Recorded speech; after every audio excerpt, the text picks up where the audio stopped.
é de facto um documento incontornável sobre a história não só da ARIC, mas também em geral do movimento das rádios locais em Portugal. E creio que, ainda que não fosse esse o propósito, para um leitor, este livro resulta numa homenagem justa ao papel não só da ARIC, mas também do conjunto das rádios locais. E é uma homenagem, a meu ver, bastante justa. Eu creio que para analisarmos, digamos, o atual papel das rádios locais e para analisarmos o objeto central deste estudo, importa recordar a forma específica como em Portugal surgiram as rádios locais. Porque, em grande parte, isso ajuda a perceber porque é que o movimento das rádios locais em Portugal tem diferenciação clara em alguns aspectos do conjunto de idênticos órgãos de comunicação social nestes países europeus. Eu creio que, se olharmos de uma forma mais global, o aparecimento das rádios locais decorre do mesmo conjunto de razões que condenaria em todos os países europeus os monopólios, sobretudo o monopólio da televisão, mas também em alguns países também o monopólio da rádio. Neste caso, eu creio que no caso português houve uma evidente lentidão do poder político em perceber os novos tempos que vivíamos, e esse poder político foi ultrapassado, em primeiro lugar, pela acessibilidade tecnológica, também pela acessibilidade económica e, sobretudo, pela ambição dos cidadãos de participarem também e de serem intervenientes mais ativos na comunicação social. De facto, muitos cidadãos perceberam, e em Portugal isso é um aspecto claro, antes do poder político, que as razões históricas, ou seja, que foram importantes no período a seguir à Segunda Guerra Mundial, por exemplo, as razões históricas, a prevenção de uma possível utilização da rádio e da televisão por força de extremistas, as razões técnicas, normalmente invocadas, ou seja, as categorias de frequências, as razões económicas têm a ver normalmente com a pequenez e com a dimensão limitada do mercado publicitário, e as razões políticas, a vontade que os governos têm de controlar a comunicação social pública, ou de, se não é controlá-la, pelo menos encará-la como uma afirmação, como uma forma de afirmação nacional. Não me esqueço nunca da frase do presidente francês Pompidou, que dizia que a televisão pública era a voz da França, portanto tinha mais do que uma dimensão de pluralidade social e política, uma forma de afirmação linguística, cultural, mas também, obviamente, política do Estado francês na Europa. Portanto, mas há de qualquer forma uma especificidade importante no movimento das rádios locais. Aqueles que nos anos 80, e muitos foram, e nesta sala e neste congresso seguramente muitos deles aqui estarão, aqueles que, face à lentidão do poder político, criaram rádios locais, na altura chamadas rádios livres ou rádios piratas. Aqueles que fizeram não tinham como objetivo o lucro ou ganhar dinheiro, mas sim para responder a essa acessibilidade que existia do ponto de vista técnico e também do ponto de vista económico, com um desejo legítimo, até diria mesmo louvável, de participar, de intervir na vida social, na vida cultural, na própria vida política das regiões onde as rádios se inseriam. E, portanto, o movimento das rádios livres, nos anos 80, durante os anos 80, foi um movimento genuíno, louvável, de participação cívica e de serviço às populações. Significa que, a par da imprensa regional, as rádios locais tornaram-se fontes de informação, de cultura, de entretenimento também, indispensáveis em muitos concelhos do país. E existem vários dados que confirmam esse caráter genuinamente local dessa primeira fase. Em primeiro lugar, porque a dispersão total da propriedade das estações, ou seja, não houve praticamente, no início das rádios locais, não havia grupos de rádios locais. Cada uma tinha o seu modelo, tinha os seus participantes, os seus acionistas, os seus dirigentes, e não havia nenhuma espécie de concentração de propriedade. Por outro lado, houve mesmo uma enorme diversidade de modelos empresariais naquela altura. Muitas rádios locais eram cooperativas, fundações, associações culturais,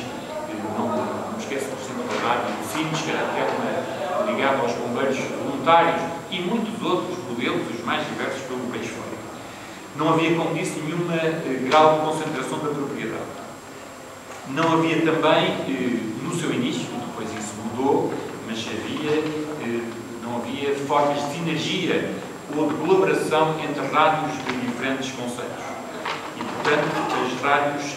eram um espelho de uma vontade de participação expressa no destaque dado na programação ao lado dos diferentes aspectos da vida social, desportiva, política e cultural do concelho onde as rádios se inseriam e também da região onde esses concelhos estavam inseridos. É claro que havia, naquela altura, ainda hoje essa dualidade existe, uma realidade relativamente igual no nosso país. Havia o Portugal litoral, com estações em todos os concelhos, e onde no processo de seleção, no final dos anos 80, havia mais candidatos, muito mais candidatos em alguns concelhos do que as frequências disponíveis, e o Portugal interior, com menos candidatos por concelho, e mais do que isso, com vários concelhos onde o dinamismo social, o dinamismo económico, o dinamismo cultural não seriam suficientes para que surgissem candidatos a ocupar as frequências disponíveis. Ora, esse papel muito importante das rádios locais, seria na fase final dos anos 80, se contarmos a data da legalização, mas já em meados dos anos 80, se contarmos a data do serviço que prestaram e prestam à comunidade, obrigaria o Estado, mais tarde, a reconhecer a importância do seu papel e a criar um sistema de incentivos que a todas pudesse apoiar. Visto que ao Estado não podia ser necessário, não podia ser obrigatoriamente indiferente a capacidade económica e financeira dessas empresas que prestavam e prestam um serviço de interesse público. E tornou-se claro e tornou-se consensual na sociedade portuguesa que ao Estado não basta assegurar a liberdade das empresas, nem os direitos dos seus jornalistas, ou dos seus colaboradores, ou dos seus trabalhadores, nomeadamente a área dos conteúdos, visto que existe, a parte disso, o direito dos cidadãos a uma informação livre, a uma informação plural e rigorosa. Ou seja, o Estado tem a obrigação de criar as condições jurídicas, mas também económicas, para que a comunicação social desempenhe a sua atividade. Isso é particularmente importante, e esse foi também o desenho da legislação portuguesa sobre esta matéria, particularmente importante para as empresas de comunicação social, regional e local, visto que a sua dimensão, o mercado publicitário que lhe está vocacionado, o volume máximo de audiências que tem, as tornam mais vulnerável, mas não menos importantes. É aliás, nos concelhos ou nas regiões de menor desenvolvimento, com menor oferta cultural, com menor dinamismo económico, empresarial, que mais se justifica a existência de uma ativa e independente comunicação social, regional e local. Daí que se justifique, como até agora tem existido, um regime de incentivos do Estado,